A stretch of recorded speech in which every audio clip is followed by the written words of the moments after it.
अस्सलाम वालेकुम, आप देख रहे हैं पीए न्यूज एचडी और मैं हूं आपके होस्ट सादिया बतूल।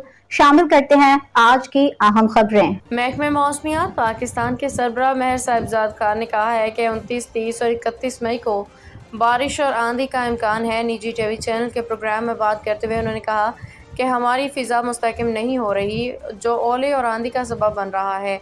उन्होंने इम्कान जाहिर किया कि यह सिलसिला कुछ अरसा जारी रहेगा। महर साहिबजाद का कहना था कि अब तक जो इशारे मिल रहे हैं, इससे लग रहा है कि मानसून में बारिशें ज़्यादा होंगी।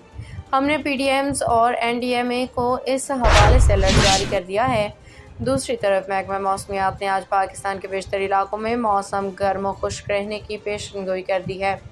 ताहम शाम और रात के औकात में गिलगित बल्तिस्तान, कश्मीर, खैबर पख्तूनख्वा, इस्लामाबाद, खित्ते पोठोहार, शुमाली जनूबी मशरक़ी बलूचिस्तान में मतला जुज़वी अबर आलूद रहने के साथ कुछ इलाकों में आंधी और बारिशों का इम्कान है।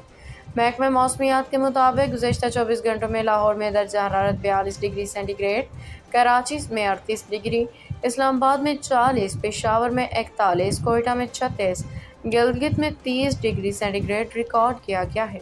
न्यूज स्टूडियो से अब तक के लिए इतना ही। मजीद खबरों और अपडेट्स के लिए देखते रहिए पीए न्यूज एचडी।